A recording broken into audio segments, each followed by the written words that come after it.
Each year, we gather around the Seder table.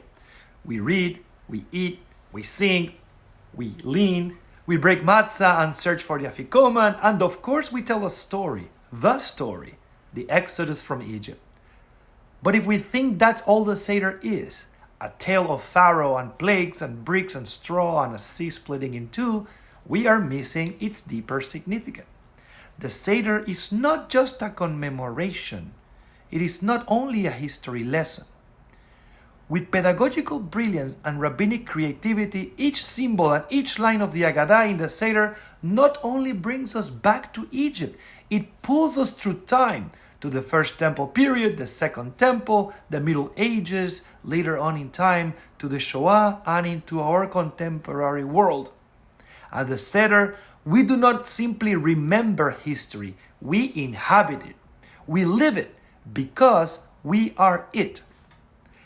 Take, for example, one of the most unexpected and obscure parts of the HaGadol, the passage about Lavan the Aramean, who sought to destroy my father, Arami Oved Avi. The text gives Lavan more attention than Pharaoh. Why is that? To understand this, we need to travel back in time. In the First Temple period, this part of the HaGadol would have had a powerful resonance to its audience. The Israelites were caught in the geopolitical crossfire between the descendants of Alexander the Great, the Seleucids in Syria and the Ptolemies in Egypt. The Seleucids, the Arameans, were harsh rulers, while the Ptolemies, surprisingly, were relatively benevolent to the Jews under their rule. The contrast between Aram and Egypt flips the Exodus story on its head, and the inclusion of Lavan reminds us that threat and refuge are not always where we expect them to be. But then, in the Second Temple period, as Rome rose to dominate the world and crush Jewish life with brutal force, Aram becomes something else. According to some rabbinic exegesis, Aram is no longer just a historical nation.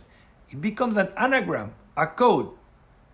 Aram becomes Roma, Rome, the empire, the oppressor. The symbolism shifts, the meanings deepen, the HaGadol evolves because the story of our liberation must always speak to the bondage and the politics of our own moment, even if they are in disguise or in code. The Seder takes us to Abraham smashing idols in his father's shop. It takes us to Jacob descending into Egypt, hopeful and afraid. We pass through slavery, plagues, and miracles, and then suddenly we're sitting at a clandestine Seder in Bnei Brak, hiding from Roman persecution, as 5 rabbis argue about how late they can stay up retelling the story. We are traveling. We are at Seders in medieval Spain, whispering words of hope under the shadow of the Inquisition. We are in Eastern Europe, where matzah is eaten behind shuttered windows during pogroms. We are in Auschwitz, where inmates whispers the words of halachmania with scraps of memory and no bread at all.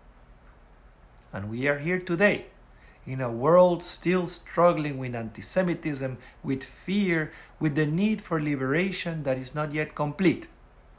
The Seder insists, in every generation, each person is obligated to see themselves as if they had left Egypt. Not just our ancestors, us. Not just then, now. Because we are the Israelites crossing the sea. We are the children at Sinai. We are the Jews of Alexandria, of Rome, of Spain, of Krakow, of Baghdad and Berlin. We are the ones who fled and fought and dreamed and danced and wept. And we are the ones who still carry this story forward. We are more than the sum of our memories. We are all the Jews who have ever been and all the Jews who will ever be. And at the Seder, we are alive together. This is why we recline. This is why we open the door for Elijah. This is why we sing even when we are not sure what comes next. Because the Seder is not a reenactment. It is a re-entry into Jewish time, a collapsing of the centuries into a single table, a single voice, a single people with a sacred shared soul. So this year, don't just go through the motions, don't just read the Haggadah, travel with it. Listen for the voices behind the words, the rabbis in Bnei Brak, the woman whispering in Spanish, the child hiding in Poland, the freedom seeker today.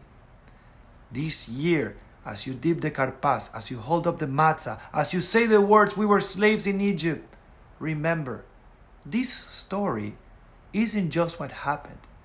This story is who we are.